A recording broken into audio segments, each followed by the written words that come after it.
नमस्कार दोस्तों, आज की वीडियो मेरी पिछली वीडियो का ही कंटिन्यूएशन है। ये Q&A सीरीज़ का पार्ट सेकंड है।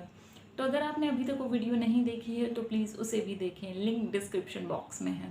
वीडियो में आगे बढ़े उससे पहले मैं आपको रिमाइंड करा दूं कि 500 प्लस सब्सक्राइबर्स होने पर हम एक यूट्यूब लाइव करेंगे। तो आप सभी से रिक्वेस्ट है कि अगर आपको वीडियो यूज़फुल लगती है तो प्लीज़ चैनल को सब्सक्राइब करें, जिससे गाइडेंस रिलेटेड ऐसी वीडियोज़ आपको आगे भी मिलती रहे। चलिए अब वीडियो को शुरू करते हैं।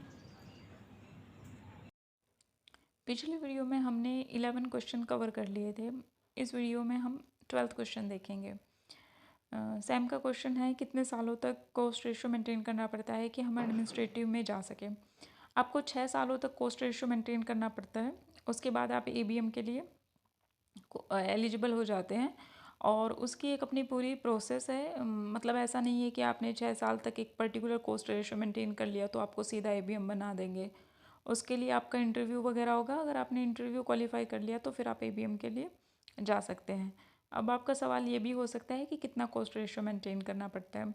देखिए, अगर आपका कॉस्ट रेशो इन 6 सालों में 19% से लेकर 22% के बीच में वेरी कर रहा है तो आप एबीएम के लिए क्वालिफाई हो जाओगे।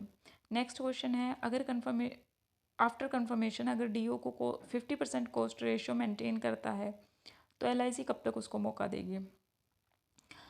लगातार 3 सालों तक अगर आपके जो कॉस्ट रेशियो का एवरेज है अगर वो बिलो 50 रहता है तो आप सेफ जोन में हैं। अबव 50 होते ही आपका टर्मिनेशन हो जाएगा। इसको थोड़ा और एक्सप्लेन कर देती हूँ।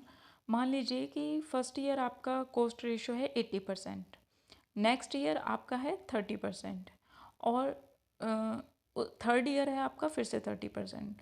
तो इन तीनों का एवरेज मिला के आपका बिलो 50 हो रहा है तो आपका कोई टर्मिनेशन नहीं होगा, आप सेफ जोन में रहेंगे। बट अगर यही कॉस्ट रेशियो आपका 3 सालों का एवरेज अबव 50 रहेगा तो आपका टर्मिनेशन हो जाएगा।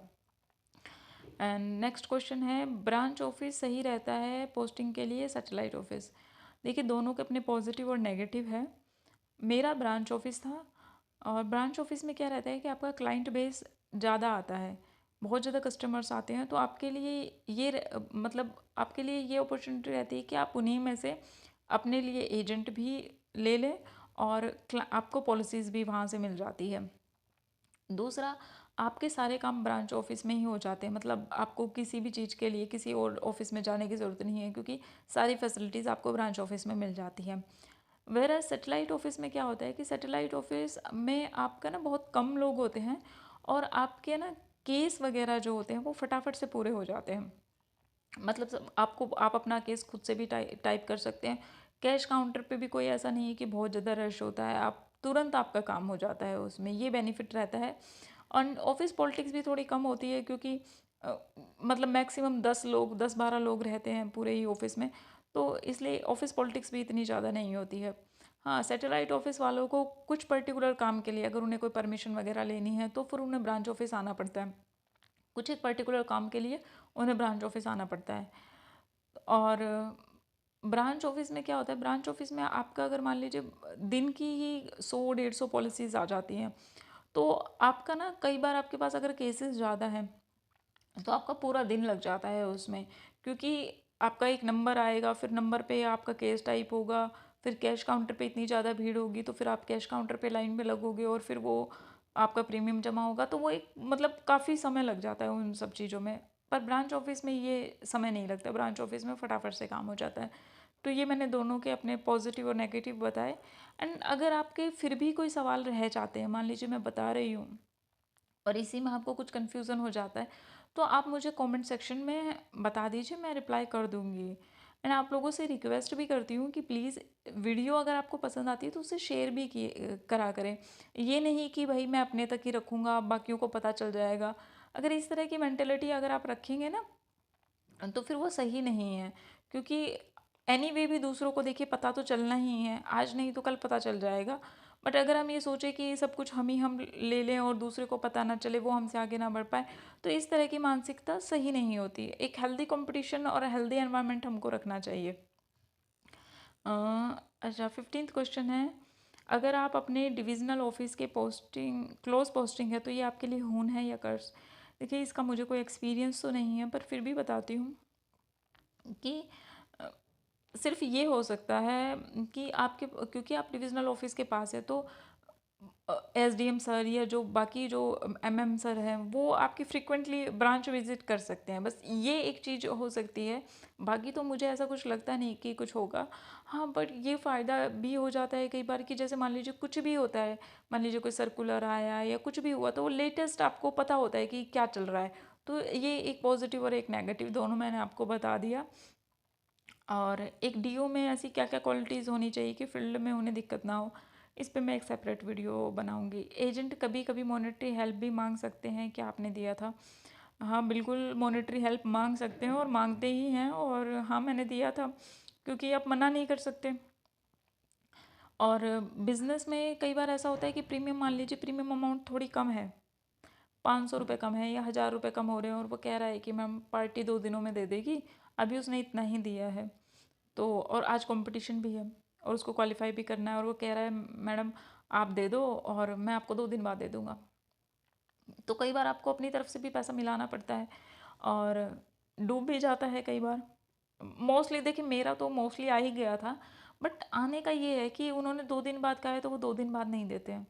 ये तो हर इंसान के साथ होता है, पैसा अगर आपने दे दिया तो वो आएगा फिर उनकी सहूलियत से, फिर वो 2 दिन के 15 दिन भी हो सकते हैं, वो महीना भी हो सकता है। तो इस चीज़ में थोड़ा सा केयरफुल रहिए।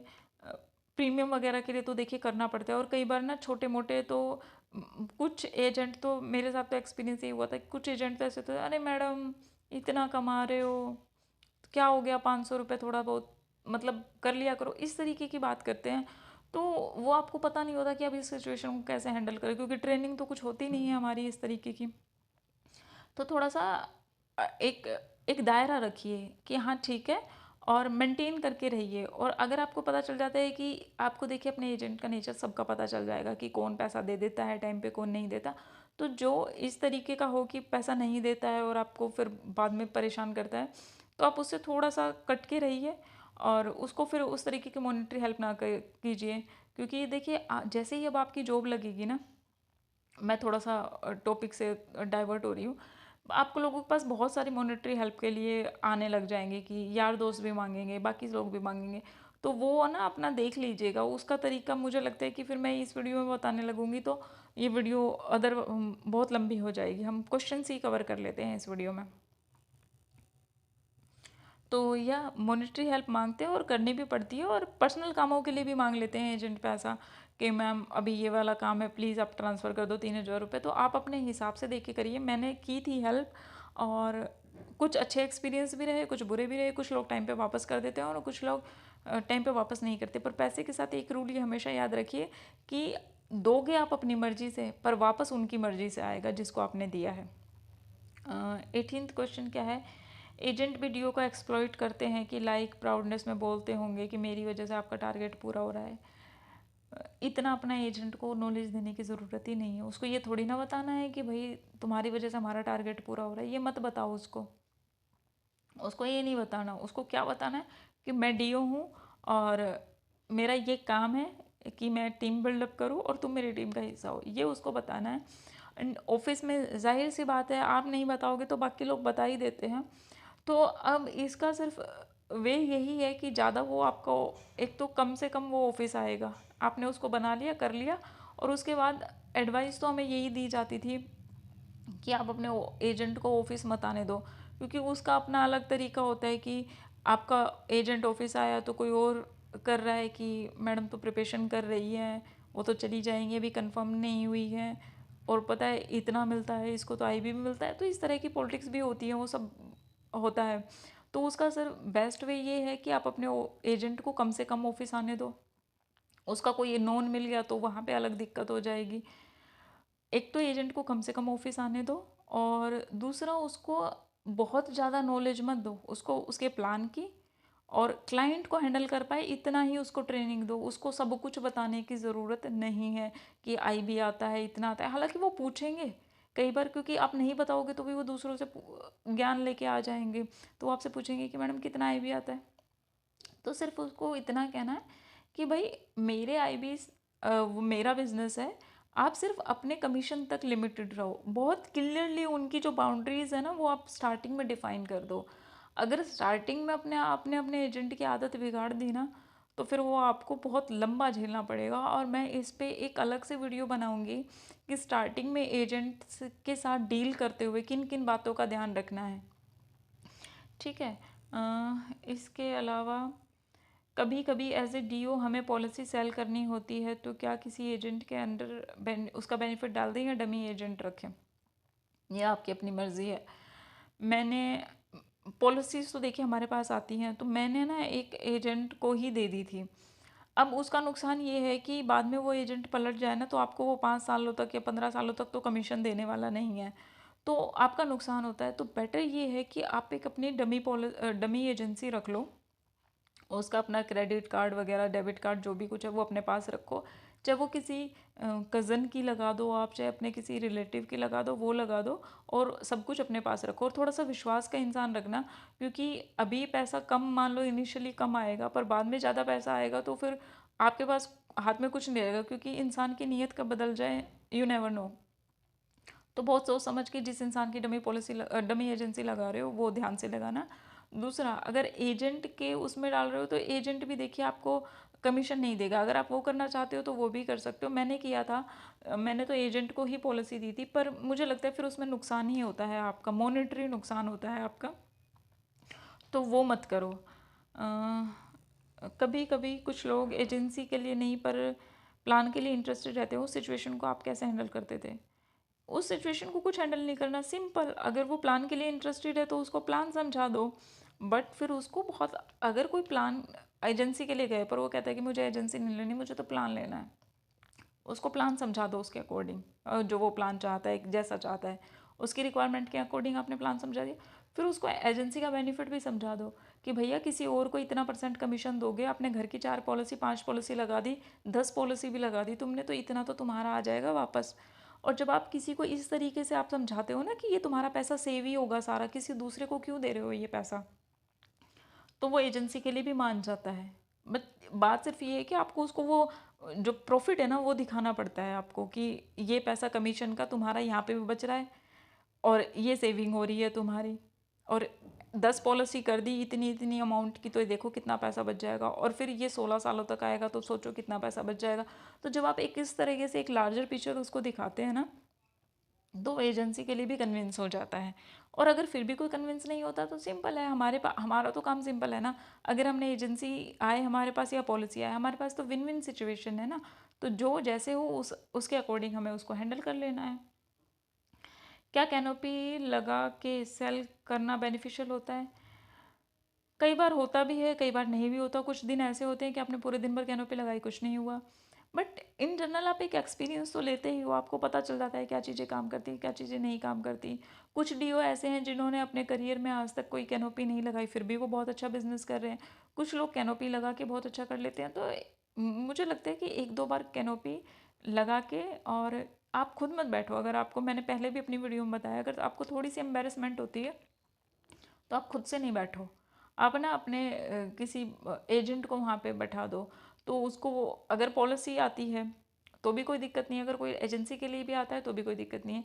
इसी में आपका कहीं एक आगे क्वेश्चन था कि अगर मान लो हम कैनोपी लगाते हैं, हाँ ये ही है, वहाँ आदमी से एजेंसी के लिए अप्रोच करना है या पॉलिसी के लिए? और अगर काफ़ी लोग आ गए तो अकेले कैसे हैंडल करूँगा, कोई असिस्टेंट रखना पड़ेगा। बेटर ये होता है कि आप 2 लोग जाएं। ठीक है।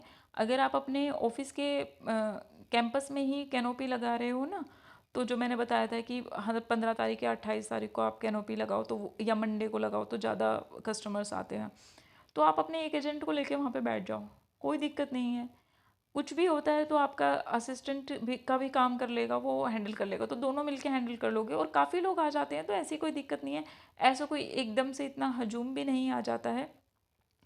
बट आप 1-2 लोगों को हैंडल कर लो, टैकल कर लो। कुछ लोग तो वैसे ही पूछने आ जाएंगे कि मेरा फॉर्म भर दो, मेरा ये कर दो, मेरा वो कर दो, अपना काम करवाएंगे और निकल जाएंगे। तो आप थोड़ा सा समझदारी से वहाँ पे दिखाएं, और वहाँ पे ना आपको पॉलिसी के लिए पर्टिकुलर रहना है ना एजेंसी के लिए रहना है, आपके पास तो जो चीज़ आ जाए आपको तो बस उसके लिए करना। अगर कोई कहता है कि मैं ये प्लान देख रहा हूँ, तो उसको वहाँ पे प्लान समझा देना है और पूरा तुरंत ही कर देना है उसकी पॉलिसी वॉलिसी। अगर वो उसका एड्रेस लेके शाम का वेट नहीं करना, उसके घर पहुंच जाना है। क्योंकि मेरे साथ एक इंसिडेंट हुआ था, मैं कैंपस में 11 बजे के आसपास की बात है, सुबह 11 बजे बंदा मुझसे बात करके गया कि ठीक है मैं पॉलिसी करवाऊंगा, ये पॉलिसी करवानी है। उसने अमाउंट वगैरह बता दी थी कि मेरा बेटा कुछ काम नहीं करता, पर मुझे अपने पोते के लिए, ग्रैंड चाइल्ड के लिए करवानी है पॉलिसी, और इतनी मोटी अमाउंट की करवानी है। मैंने उसको जीवन उमंग समझा दिया था और वह एग्री भी हो गया था। उसने मुझे कहा कि आप 3 बजे मुझे कॉल कर लेना, मैं करवा लूँगा। जब 3 बजे मैंने कॉल किया ना, तो उसने कहा कि नहीं, हमारा तो कोई जान पहचान का एजेंट है, मेरा तो फलाना काम करता है, तो मैं तो उसी से करवा लूँगा, उसने मुझे बता दिया। तो इतने में तो जब आप टाइम देते हैं ना, तो इतने में तो पूरा जो गेम होता है ना वो चेंज हो चुका होता है। क्योंकि कोई ना कोई नोन निकल ही जाता है। LIC एजेंसी इतने लोगों के पास है, तो आपका कहीं ना कहीं से सर्कल में निकल जाएगा कोई ना कोई एक जान पहचान का। तो आप तुरंत एक्शन लो और तुरंत उस पर काम कर दो। तो ये कि ये चीज़ है। और आपको पर्टिकुलरली किसी चीज़ के लिए नहीं, आप वहाँ पे कैनोपी लगा के बैठोगे ना, तो कुछ लोग आपको किसी को अप्रोच नहीं करना। आप वहाँ पे पूरा बैनर वैनर के साथ लगा के बैठोगे ना, तो कुछ लोग खुद ही पूछने आ जाएंगे कि हाँ भाई क्या हो रहा है। तो आप उसको बता सकते हो, फिर आप उनको चाहे एजेंसी समझाओ चाहे पॉलिसी समझाओ, वो आपकी कॉल है। अगर कोई पर्टिकुलर प्लान नहीं समझ में आता है तो उसे पर्टिकुलर प्लान समझा दो। ये मैंने आपको बता दिया। एंड वीडियो 15 मिनट की हो चुकी है, तो मेरे हिसाब से आज की वीडियो को इतना ही कहते हैं। कुछ क्वेश्चंस फिर भी रह गए हैं, तो अब आप मुझे बताइएगा कि अगर मैं वीडियो लंबी बनाऊँ तो वो ज़्यादा सही रहता है, या ऐसे ही 10-15 मिनट की ड्यूरेशन रखूँ। क्योंकि अब मैं क्वेश्चंस कवर नहीं कर पा रही हूँ। हालांकि मेरा मन ये है कि मैं एक ही वीडियो में सारा क्वेश्चन कवर कर लूँ, पर वो फिर बहुत ज़्यादा लंबी वीडियो हो जाएगी। तो आज की वीडियो को यहीं पे रोकते हैं। नेक्स्ट पार्ट में फिर हम आगे बात कर लेंगे। और अगर आज मैंने जो कुछ आपको बताया, अगर उसमें कुछ कन्फ्यूज़न है या आप चाहते हैं कि कोई चीज़ को मैं इलेबरेट करके बताऊं, तो प्लीज़ मुझे बताइएगा, मैं सेपरेट वीडियो बना दूंगी। एजेंट से कैसे बात करनी है और किन बातों का ध्यान रखना है, उस पर मैं सेपरेट वीडियो बनाऊंगी। एंड आप लोगों से रिक्वेस्ट है कि मैं जानती हूँ कि आपका भी ट्रेनिंग टाइम चल रहा है, तो आपको काफ़ी कम टाइम मिल पाता है वीडियो देखने के लिए, पर मेरी वीडियोज़ पे बहुत कम व्यूज़ आ रहे हैं। और ये है ना, थोड़ा सा मुझे डिसअपॉइंटिंग हो जाता है कि मैं देखती हूँ कि जब 84 व्यूज़ ही आए हैं, या मेरे को वीडियो अपलोड करे 13 घंटे हो चुके हैं, पूरे 24 घंटे हो चुके हैं, और वीडियोस पे सिर्फ व्यू सिर्फ 200 आए हैं या 100 आए हैं। तो दोस्तों, आप लोगों से रिक्वेस्ट है कि प्लीज़ वीडियो को देखा कीजिए, लाइक एंड शेयर कीजिए एंड कमेंट कीजिए। जब आप लोग कमेंट करते हैं, अपना फीडबैक देते हैं, तो मुझे बहुत अच्छा लगता है और मुझे मोटिवेशन भी मिलता है कि आगे मैं और अच्छा कंटेंट बनाऊँ। तो बस यही सब मुझे आपसे कहना था। Thank you and all the very best.